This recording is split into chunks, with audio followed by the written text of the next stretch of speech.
Hey guys, இன்னைக்கு நம்ம பார்க்க போற டாபிக் மைண்ட் செட் தானே எல்லாமே. மைண்ட் செட் தாங்க எல்லாமே. ஏன் இப்படி சொல்றாங்க? ஒரு கதை சொல்றேன்.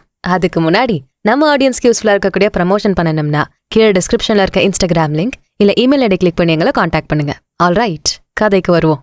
வேலுக்கு பல கமிட்மெண்ட்ஸ் இருக்கு.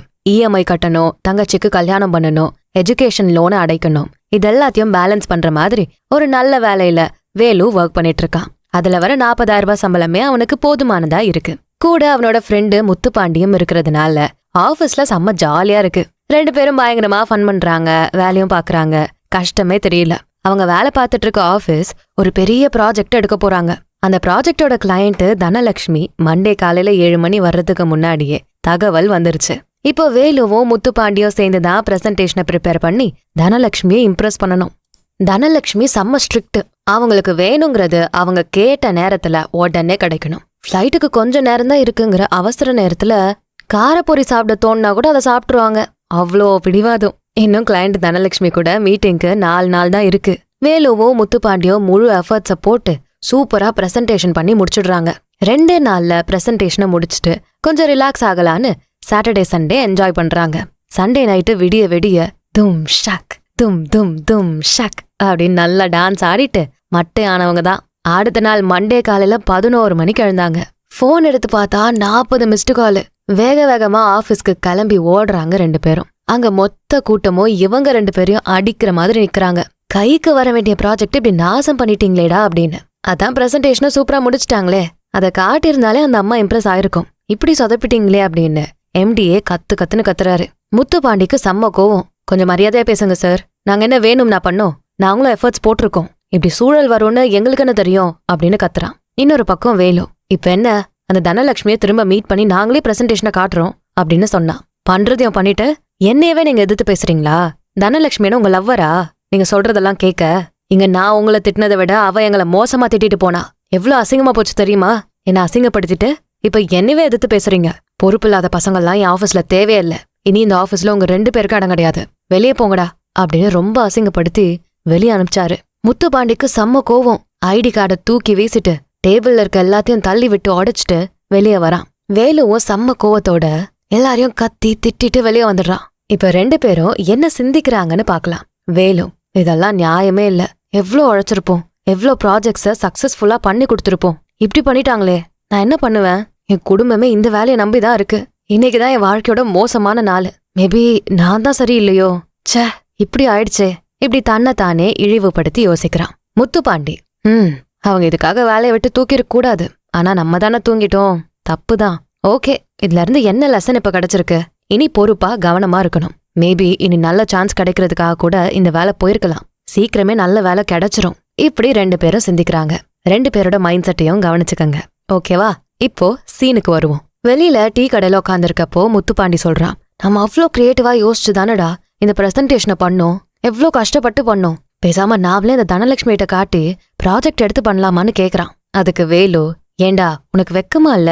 7 மணிக்கு வந்தவ 10 நிமிஷம் கூட வெயிட் பண்ணல. பிரசன்டேஷன் ஸ்கிரீன்ல இல்லன்னு தெரிஞ்சு ஆள் இல்லன்னு தெரிஞ்ச உடனே கிளம்பிட்டா.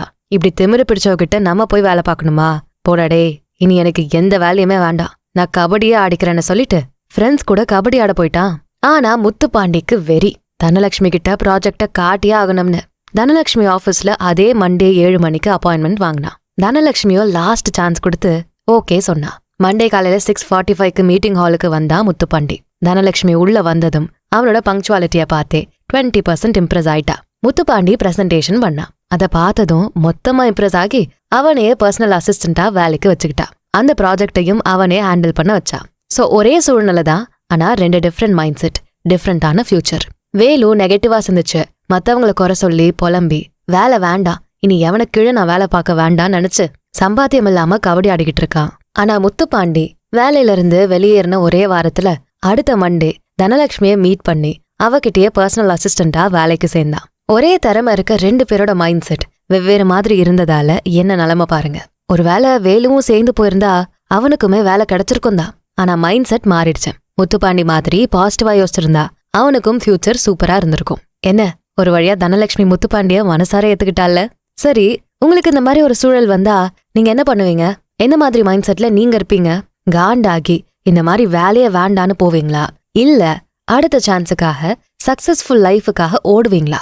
வாழ்க்கை சில நேரம் மோசமானதா தான் இருக்கும். ஆனா நம்மளோட மைண்ட் செட் தான் நம்மள வளரவும் வைக்கும், சரியவும் வைக்கும். பாருங்க, மைண்ட் செட் மாறினதால ஃபியூச்சரே மாறிடுச்சு. சோ மைண்ட் செட் தானே எல்லாமே. மைண்ட் செட் இஸ் எவ்ரிதிங் அப்படிங்கிறது சரிதானே? சரி, இன்னுமே கிளியரா சொல்றேன். மைண்ட் செட்னா என்ன? மைண்ட் செட் அப்படிங்கிறது நீங்க சிந்திக்கிற முறை, உங்க மென்டல் ஆட்டிடியூட். பவர் பாண்டி படம் பார்த்திருக்கீங்களா? தனுஷும் மடோனாவும் வெளியே சுத்திட்டு இருக்கப்போ செம்மையா மழை பெய்யும். உடனே மடோனா கொடைய எடுத்துட்டு, ஏன் மழையில நனையிற, கொடைக்குள்ள வா அப்படின்னு கூப்பிடுவாங்க. ஆனா தனுஷ், நீ ஏன் கொடைக்குள்ள நிக்கிற, வெளியே வா அப்படின்னு மழையில நனைய கூப்பிடுவாரு. மழைங்கிறது இயற்கையோட ஒரு பகுதி, அத கொண்டாடணும், நல்லது அப்படின்னு ஒருத்தன் நினைக்கிறான். மழையில நனைஞ்சா கெட்டதுன்னு இன்னொருத்தி நினைக்கிறா. சோ 2 பேருக்குமே வெவ்வேறு மைண்ட் செட். இன்னும் சிம்பிளா சொல்லணும்னா, நீங்க வச்சிருக்க நம்பிக்கைகள், உங்களோட எண்ணங்கள், உணர்ச்சிகள், அப்புறம் இதுதான்னு நீங்க வச்சிருந்த அசம்ஷன்ஸ், இது எல்லாத்தையும் சேர்த்த ஒரு கலவைதான் உங்க மைண்ட் செட். நீங்க உங்களை எப்படி பாக்குறீங்க, இந்த உலகத்துல உங்களோட இடம் என்ன, உங்களை சுத்தி இருக்க உலகத்தை நீங்க எப்படி பார்த்து வச்சிருக்கீங்க, இது எல்லாமே சேர்ந்ததுதான் உங்க மைண்ட் செட். டீச்சர் கிளாஸ் எடுக்கிறப்போ பாதி பேருக்கு அது சங்கீத ஸ்வரங்கள் அப்படி இருக்கும், பாதி பேருக்கு ஜாலியா இருக்கும் கிளாஸ். மொக்க கிளாஸை எப்படிடா கவனிக்கிறீங்கன்னு ஒரு கூட்டம் நினைக்கும், சூப்பர் கிளாஸை எப்படிடா மிஸ் பண்றீங்கன்னு இன்னொரு கூட்டம் நினைக்கும். சோ அவங்க எப்படி இந்த உலகத்தை பாக்குறாங்க, எந்த இடத்துல தன்னை வச்சிருக்காங்க, இதெல்லாத்த பொருத்தும் தான் அவங்களோட சிந்தனை முறைகளுமே இருக்கும். அப்போ நீங்க எடுக்கக்கூடிய முடிவுகள், நீங்க செய்யக்கூடிய செயல்கள், இது எல்லாத்தையுமே கிட்டத்தட்ட உங்க மைண்ட் செட் தான் தீர்மானிக்குது. சோ இங்க மைண்ட் செட் தான் எல்லாமே.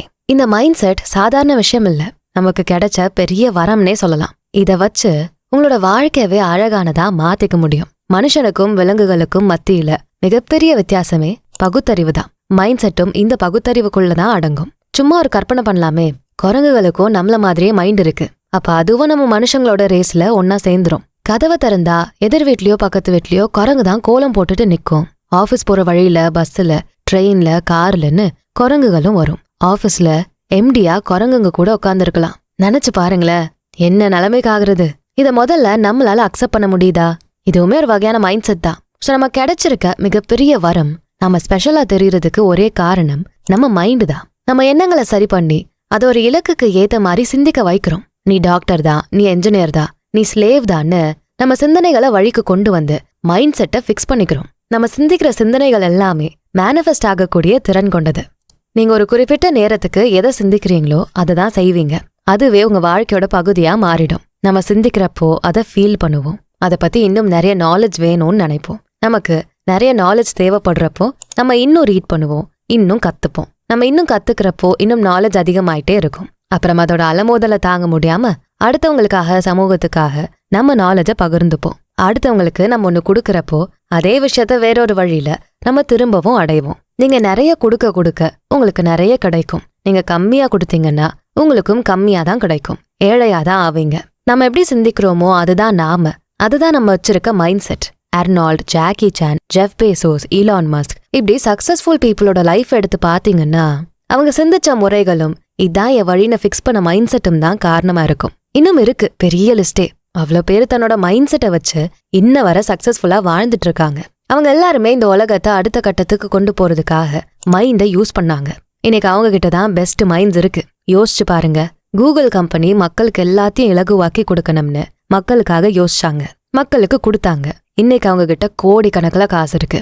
சக்சஸ்ஃபுல் பீப்புள் எல்லாரும் தன்னோட மைண்ட்ஸை இந்த உலகத்தோட முன்னேற்றத்துக்காக கொடுத்ததால இன்னைக்கு அவங்க கிட்ட இந்த உலகத்துல இருக்க பெஸ்ட் மைண்ட்ஸ் எல்லாம் வேலை பார்த்துட்டு இருக்காங்க. நம்மளோட மைண்டு பெஸ்டா இருக்கணும்னா அந்த மைண்டால நம்ம சிந்திக்கிற சிந்தனைகள், சிந்தனை முறைகள், த வே ஆஃப் திங்கிங் அப்படின்னு சொல்லுவாங்க, அது சரியா இருக்கணும். இந்த வே ஆஃப் திங்கிங் தான் மைண்ட் செட்னு சிம்பிளா சொல்லப்படுது. 2 வகையான மைண்ட் செட் இருக்கு, fixed mind set, growth mind set. Tom and Jerry பார்த்திருப்பீங்க. டாம் எப்பவோ ஜெரியை பிடிச்சு சாப்பிட்டு இருந்தாலோ கொன்னு இருந்தாலோ அந்த கார்ட்டூன் முதல் எபிசோட்லயே முடிஞ்சிருக்கும், சரிதானே?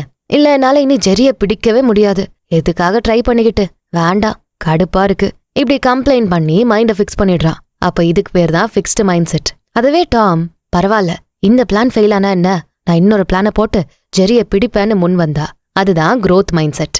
என்னதான் எல்லா எபிசோட்லயும் ஜெரியே ஜெயிச்சாலும் டாமோட இந்த உறுதி தான் உடனே கிடைக்கிற வெற்றியை விட விடாமுயற்சியும் தோல்வியிலிருந்து கத்துக்கிற பாடங்களும் சிறந்தது அப்படின்னு நமக்கு கத்து தருது. இன்னும் தெளிவா 2 வகையான மைண்ட் செட்டையும் விளக்குறேன். நானும் நீங்களும் ஒரே கிளாஸ்ல படிக்கிறோம். மேக்ஸ் டீச்சர் எடுக்கிற கிளாஸ் சுத்தமா பிடிக்கல. எவ்வளோ ட்ரை பண்ணாலும் நம்ம 2 பேரால மேக்ஸ் படிக்கவே முடியல. ச்சே, எனக்கும் மேக்ஸுக்கும் செட்டே ஆகாது, எங்க இதுல நான் பாஸ் ஆக, வேண்டாம், இனி எதுக்கு படிச்சுக்கிட்டுன்னு நான் புக்கை மூடி வச்சிடுறேன். ஆனா நீங்க ஓகே இப்ப புரியல, மேபி இன்னும் நல்லா ட்ரை பண்ணா புரியும் அப்படின்னு நினைச்சு வெவ்வேறு வழிகளை ட்ரை பண்றீங்க. மேக்ஸுக்குன்னு தனியா டியூஷன் போறீங்க, மத்தவங்க கிட்ட ஹெல்ப் கேக்குறீங்க, யூடியூப்ல ஈஸியான வீடியோஸ் பாக்குறீங்க, திரும்ப திரும்ப பிராக்டிஸ் பண்ணிக்கிட்டே இருக்கீங்க.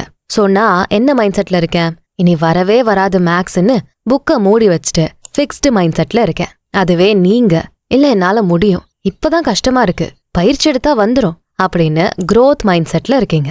எப்பவுமே நம்ம growth மைண்ட் செட்ல தான் இருக்கணும். இதான ஃபிக்ஸ்டா ஒரே மைண்ட் செட்ல இருந்தோம்னா நம்ம 1ஆப்ல இருந்து 2ஆப் வந்திருக்க மாட்டோம், 12th வர முடிச்சு காலேஜ் போயிருக்க மாட்டோம், இப்ப வேலை பார்த்து நல்லா சம்பாதிச்சுட்டு இருக்க மாட்டோம். ஏன் growth மைண்ட் செட் இல்லனா இன்னுமே நீங்க பிளா பிளா பிளான்னு குழந்தை மாதிரி தான் பேசிட்டு இருந்திருப்பீங்க. ஃபிக்ஸ்டு மைண்ட் செட்ல நம்மளோட புத்திசாலித்தனமும் டேலண்ட்டும் வச்ச ஒரே இடத்துல மட்டும்தான் இருக்கும். எங்க தோத்து போயிடுவோமோ அப்படின்னு நிறைய சவால்களை தவிர்த்துப்போம். யாராவது நம்மள விமர்சிச்சா அது ரொம்ப பர்சனலா எடுத்துப்போம். மத்தவங்களோட வெற்றியை பார்த்து பொறாமையும் பயமும் வரும். எனக்கு இது போதும், இதான் கம்ஃபர்டபுள்னு கம்ஃபர்ட் ஜோன்லயே உட்காந்துருப்போம். அதுவே growth மைண்ட் செட்ல இருந்தா நம்ம புத்திசாலித்தனம் டேலண்ட் இது ரெண்டுமே வளரக்கூடியதுதான் அப்படின்னு முன்னேறிட்டே போவோம். நம்ம இன்னும் நிறைய விஷயங்களை கத்துக்க சவால்களை கொண்டாடுவோம். யாராவது நம்மள குறை சொன்னாலோ விமர்சிச்சாலோ அதை நம்ம முன்னேற்றத்துக்காக மட்டுமே யூஸ் பண்ணிப்போம். மத்தவங்களோட வெற்றியில இருந்து நமக்கு கிடைக்கிற இன்ஸ்பிரேஷனை எடுத்துப்போம். இன்னும் நான் முன்னேறணும்னு இம்ப்ரூவ்மெண்ட்டை மட்டும்தான் பார்ப்போம். சரி, ஏன் இந்த growth மைண்ட் செட் அவசியம்? சில எக்ஸாம்பிள்ஸ் பார்க்கலாமே. மைக்கேல் ஜார்டன் மிகப்பெரிய பாஸ்கெட் பால் பிளேயர்னு எல்லாரும் ஸ்டாண்டிங் ஓவேஷன் கொடுத்து கொண்டாடுறாங்க. ஆனா ஆரம்பத்துல அவரோட ஹை ஸ்கூல் பாஸ்கெட் பால் டீம்ல இருந்து வெளியே வந்தாரு மைக்கேல். அப்பவே அவரு போதும் இனி பாஸ்கெட் பாலே வேண்டான்னு ஃபிக்ஸ்டு மைண்ட் செட்ல இருந்திருந்தா அதை குவிட் பண்ணிருப்பாரு. ஆனா இன்னும் நிறைய ட்ரைனிங் எடுத்து பயங்கர எஃபர்ட் போட்டதாலதான் இன்னைக்கு தனி மனுஷனா தெரியுறாரு. எத்தனை பேரு சின்ன வயசுல ஒரு விஷயத்த குவிட் பண்ணிட்டு போதும்னு மைண்ட் செட்டை ஃபிக்ஸ் பண்ணிட்டு இப்ப வரைக்கும் ஃபீல் பண்ணிட்டு இருக்கோம். அப்பவே நான் கபடியில டாப்பர், வாலிபால், ஃபுட்பால்னு ஸ்போர்ட்ஸ் பிளேயரா சூப்பரா இருந்தேன். ஸ்போர்ட்ஸ் பக்கம் போனா படிப்பு போயிடும், படிப்பு பக்கம் வந்து வாழ்க்கையவே தொலைச்சிட்டேன்னு பல பேர் இப்ப புலம்பிட்டு இருக்காங்க. இதுக்கு காரணம் எங்க அப்பா தான். அவர் தான் படிக்க சொன்னாரு, அம்மா தான் ஸ்போர்ட்ஸ் எல்லாம் நமக்கு வேண்டாம்பான்னு சொன்னாங்க. இதெல்லாமே நம்மள நாமளே சமாதானப்படுத்திக்க, நம்ம மேல இருக்க தவிர அக்செப்ட் பண்ணிக்க முடியாம நம்ம கொடுக்குற எக்ஸ்கியூசஸ் தான். உண்மையாவே உங்க மைண்ட் செட்டை நீங்க ஃபிக்ஸ் பண்ணிட்டீங்க. வேண்டாம்ப்பா, நம்ம குடும்பத்துக்கு இதெல்லாம் சரிப்பட்டு வராதுன்னு கோடு போட்டு புள்ளி வச்சிட்டீங்க. அப்புறம் எப்படி அதுல முன்னேற்றம் கிடைக்கும்? அதுவே நீங்க growth மைண்ட் செட்ல இருந்திருந்தா அம்மா அப்பா உங்களுக்கு ரொம்ப பிடிச்சவங்க இவங்க யாருன்னு சொன்னாலுமே நீங்க கேட்டிருக்க மாட்டீங்க. இன்னைக்கு நீங்க நினைச்ச மாதிரி பெரிய ஸ்போர்ட்ஸ் பிளேயரா வந்திருக்கலாம். உங்க ஃபியூச்சர் கம்ப்ளீட்டா வேற மாதிரி இருந்திருக்கும். அவ்வளவுதான் விஷயம். தாமஸ் ஆல்வா எடிசன் 10,000 முறை தோத்து போய் ஒரு பல்பை கண்டுபிடிச்சாரு. ஒருவேளை 10வது ட்ரைலே ஸ்டாப் பண்ணிருந்தா இன்னைக்கு மின்சாரமே இருந்திருக்காது. தாமஸ் எடிசனே சொன்னாரு, நான் 10,000 முறை தோத்து போகல, இப்படியெல்லாம் பண்ணா இந்த பல்பு வேலை செய்யாதுன்னு 10,000 வழிகளை கண்டுபிடிச்சிருக்கேன். சோ நெக்ஸ்ட் டைம் அந்த தப்பை நான் திரும்ப பண்ண மாட்டேன்னு சொன்னாரு. இதுதான் growth மைண்ட் செட். இப்போ உங்க மைண்ட்ல நீங்க ஒரு கதையை எழுதி வச்சிருக்கீங்க, அதுவும் ஃபிக்ஸ்டு மைண்ட் செட்டோட கதை.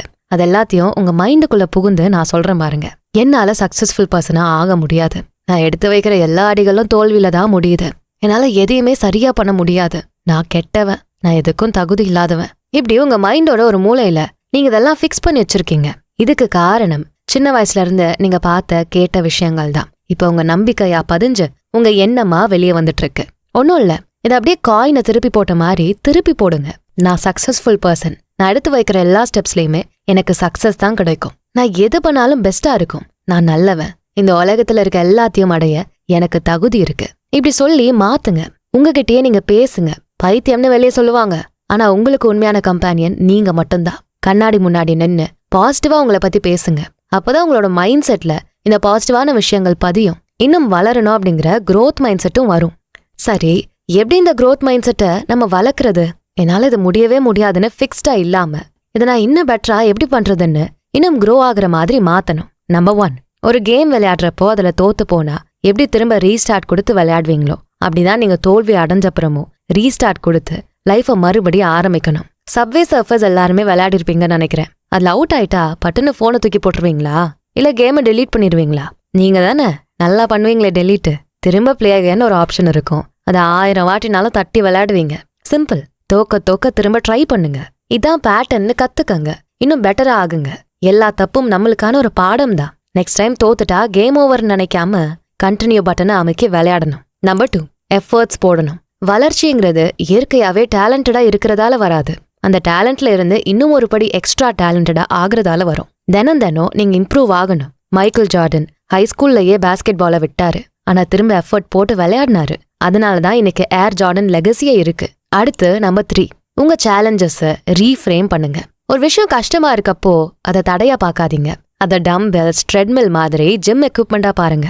ஒரு லிஃப்டிங் மெஷின் எடுத்து நீங்க தோக்குறப்போ உங்க தசை தான் இன்னும் வலுவாகும். அதே மாதிரி கஷ்டமான பிரச்சனைகளை நீங்க சால்வ் பண்ணா உங்க மூளை தான் இன்னும் வலுவாகும். சோ இது ரொம்ப கஷ்டமா இருக்குன்னு சொல்லாம இத பண்ணலாம், இது என்ன இன்னும் மன ரீதியா வலிமையாக்குதுன்னு சொல்லுங்க. உங்க சவால்களை வலிமையா ரீஃப்ரேம் பண்ணணும். அடுத்து நம்பர் 4, உங்களை சுத்தி இருக்க மக்களும் என்னால முடியும் அப்படிங்கிற growth மைண்ட் செட்டோட இருக்கணும். உங்களை சுத்தி இருக்க சூழல் தான் உங்க மைண்ட் செட்டை வடிவமைக்கும். நீ எல்லாம் இதுக்கு சரிப்பட்டு வரமாட்ட, இருக்கணும் தெரியாம இருந்துட்டு போயிடுவோண்டா, செட் ஆகாது இப்படி நெகட்டிவான ஆட்களா கம்ப்ளைண்ட் பண்றவங்களா இருந்தா நீங்க பாக்குற இடமெல்லாம் பிரச்சனை மட்டும்தான் தெரியும். ஒரே ஒரு நாள் பாசிட்டிவான மக்களோட இருந்து பாருங்களேன், ஆர்வமா எல்லாத்தையும் கத்துக்கிறவங்களோட இருந்து பாருங்களேன், உங்க கண்பட நிறைய வாய்ப்புகள் தெரிய ஆரம்பிக்கும். அடுத்து நம்பர் 5, வின்னர் வின்னர் சிக்கன் டின்னர்னு கேம்ல கொண்டாடுற மாதிரி சின்ன சின்ன வெற்றிகளையும் நீங்க கொண்டாடணும். வெற்றிங்கிறது ஒரு பெரிய லீப் இல்ல, நீங்க எடுத்து வச்ச சின்ன சின்ன அடிகள். ஒரு சின்ன சின்ன வெற்றியும் நீங்க கொண்டாடணும். காலைல சீக்கிரம் எழுந்துக்கிறதா இருந்தாலும் சரி, ஒரு புக்கை படிச்சு முடிக்கிறதா இருந்தாலும் சரி, இப்படி சின்னதா தினமும் 1% இம்ப்ரூவ்மெண்ட் இருந்தாலுமே அதை நீங்க கொண்டாடுங்க. அப்பதான் காலப்போக்குல அது தரக்கூடிய மாற்றமும் பெருசா இருக்கும். இன்னும் பண்றதுக்கு ஆர்வமும் வரும். மத்தவங்க கிட்ட ஃபீட்பேக் கேளுங்க. இப்ப நீங்க எப்படி இருக்கீங்க, பாசிட்டிவா இருக்கீங்களா, என்ன சேஞ்சஸ் உங்ககிட்ட தெரியுது, இதெல்லாம் கேட்கிறப்போ உங்களுக்கே ஒரு ஐடியா கிடைக்கும். எல்லாத்துக்கும் மேல நன்றி உணர்வை வெளிப்படுத்துங்க.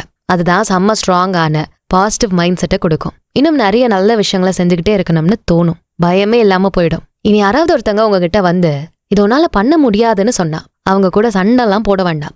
ஜஸ்ட் சிரிச்சுட்டு கெத்தா அதையும் பாத்துடலாம் அப்படின்னு சொல்லுங்க. இந்த growth மைண்ட் செட் அடுத்தவங்கள தப்புன்னு ப்ரூவ் பண்றதுக்கு இல்ல, நீங்க எல்லாத்துக்கும் திறமையானவங்க, உங்களால முடியும்னு உங்களுக்கு நீங்களே ப்ரூவ் பண்ணிக்கிறது. உங்க மைண்ட வேற எதுக்காகவும் இல்லாம உங்களுக்காக மட்டும் வேலை செய்ய வச்சு பாருங்க. உங்க கண்ணு முன்னாடியே உங்க வாழ்க்கை அழகானதா மாறும். அவ்வளவுதான். என்ன மைண்ட் செட் தான் எல்லான்னு தெரிஞ்சிருச்சுல. நம்ம மைண்ட் செட்டை பாசிட்டிவா நம்ம வளர்ற மாதிரி மாத்திடலாம்னா எஸ், என் மைண்ட் செட்டை நான் மாத்திட்டேன்னு பிரசன்ட் டென்ஸ்ல கமெண்ட் பண்ணுங்க. இந்த வீடியோ உங்களுக்கு பிடிச்சிருந்தா இதுக்கு ஒரு லைக்கை போட்டுட்டு உங்க ஃப்ரெண்ட்ஸ் அண்ட் ஃபேமிலிக்கு ஷேர் பண்ணுங்க. நம்ம channels Beyond Ordinary and Body and Soul Tamil ரெண்டுத்துக்கும் சப்ஸ்கிரைப் பண்ணிட்டு பெல் ஐகானை அழுத்திருங்க. நான் உங்களை அடுத்த வீடியோல பாக்குறேன். நன்றி.